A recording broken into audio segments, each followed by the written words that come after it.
Hello and welcome back to the Lost Artistry Lash channel. Today we have our beautiful model Hunter on set, and we have the incredibly talented Rebekah. You can follow her on Instagram at lashes by Reb, R-E-B _. Definitely want to give her a follow. She is the styling queen. Today, Rebekah and I are collaborating to come up with the most intricate and amazing set for Hunter. She's looking for a textured volume lash set. So we're going to be walking through her full assessment on how we're going to create this unique look on our unique client. So guys, not sure how versed you are in styling, but for those of you who are new to lashing or feel like you need a couple tweaks, it is so important to really assess every single feature of your client in order to create a perfectly tailored lash set that is completely unique to that individual client. If you're using the same mapping and styling on every single one of your clients, this video is for you.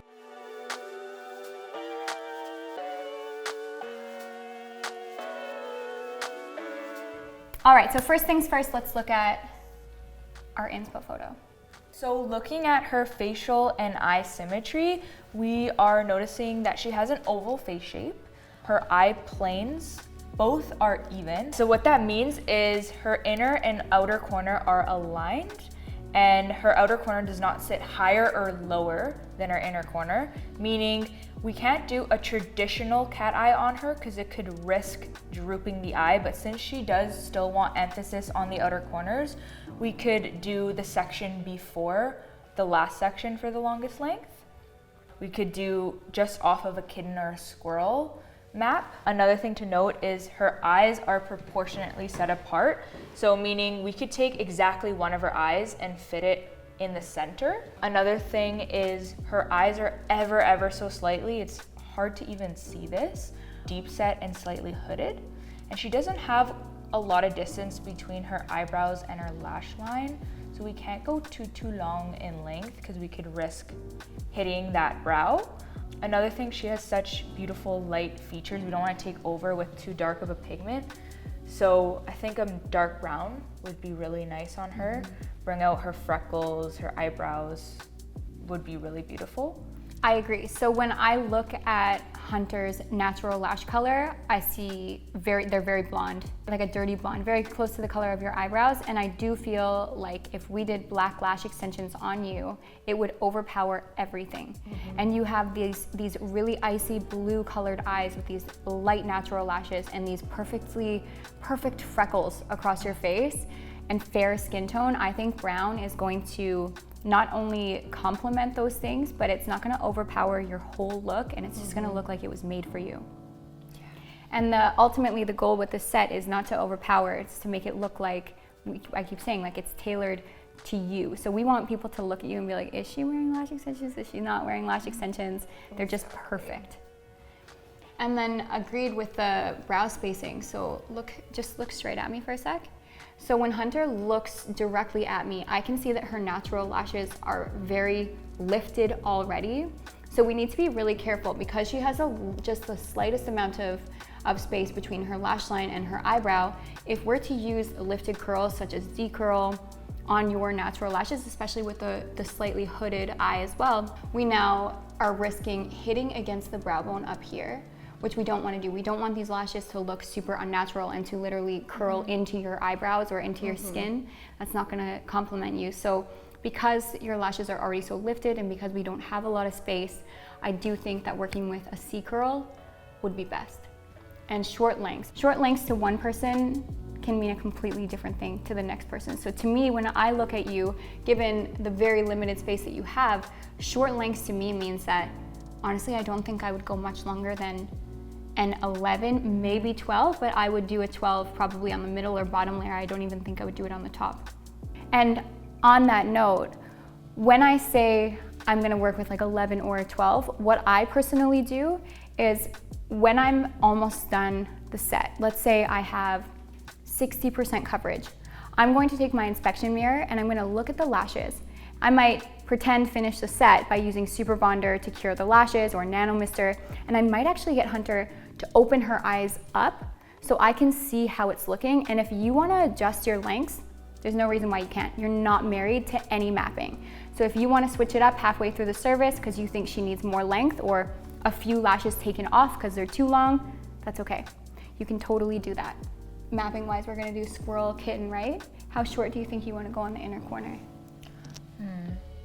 I think we could mix in some, we can even go to like a 5 if you really, really want to do the very couple towards the inner corner, but since they don't, do they go drastically down? They kind of do. Also, Hunter was saying earlier that she doesn't like it when she has long lengths on the inner corner. You know what? I find it itchy. And if we're gonna create texture, so for this particular lash look, when I look at this, I see at least 3 millimeters longer on the top layer than the bottom layer. So if we're gonna get any texture on that inner corner, we almost need to go down to 5. And then we'll mix a 5 with I find the inner corner, this is a little hack that I like to do with texture. Inner corner, because there's less layers on the inner corner than on the rest of the eye.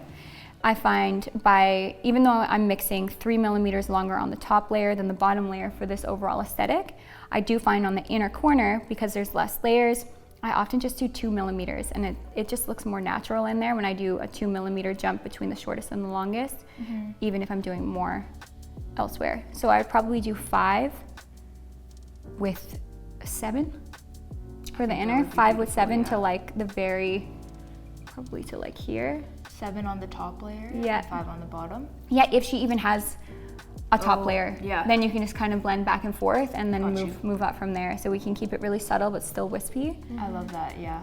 And then I do agree that squirrel eye, where your longest length is from here to here. I think that because her natural eye shape is almond, right? So it goes down a little too, and it's not ascending.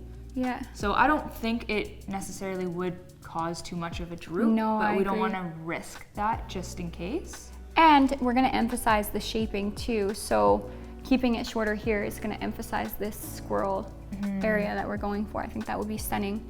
And then looking at the actual lashes used here, when I see these fans, I see 100% wet lash. Actually, I can't say I did the set, so I know. But even just assessing, it's nice to see the mental process. Yeah. So the lashes themselves, I see wet lashes here, semi-open, not spiked. I call them closed wet lashes, so they sit side by side, but they're not coming to a peak. Okay. So we're gonna work with those across the top layer. So assessing this inspiration photo to find the right lashes, I zoom in to see what type of fans are used. So the starkness comes from the higher diameter. So I would work with 0.07 for this lash set to keep the tips looking stark as well as the base. I would use closed wet lash fans. So how I know that is, see, the tips are slightly sitting side by side. They're not coming to a perfect peak. That's gonna keep the tips looking less harsh and more soft, but still very peaked. So closed wet lash fans for sure. And then you can see the 3 millimeter gap here. I would say to work with her, because she has so many natural lashes, I would put my spikes on first before I do anything to make sure that we have those lashes readily available. And then the rest of the top layer, we're gonna actually fill in with 3 millimeters shorter than the spikes that we're using. Directions can be really important for this lash set in order to keep the spikes looking super, super clean. And it's gonna be important too to make sure that we're not lashing rogue lashes that sit across the top layer. Close your eyes for me for a sec. She has a few. Does she? Yeah, see these little blondies? Oh, wow, yeah. So we're gonna avoid those. And honestly for her, because she has so many layers, we could even avoid the top layer if it's super sporadic all the way across. Okay. And we could actually, instead of lashing any of those like rogue top layer lashes, because it looks like she has quite a few, they're just really blonde. We could utilize the layer down, the more consistent layer, so that your spikes don't look like there's a lift in some and a droop in others. So we keep those all consistent with the shape that we're going for.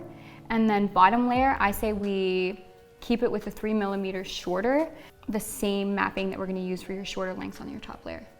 Okay. Yeah, I think that's nice. Yeah. I think that would be nice because it's gonna give, like you're gonna have longer peaks on the top because the bottom layer sits lower than the top layer naturally does. So you're gonna have kind of that like textured stared effect, which I think will look really pretty.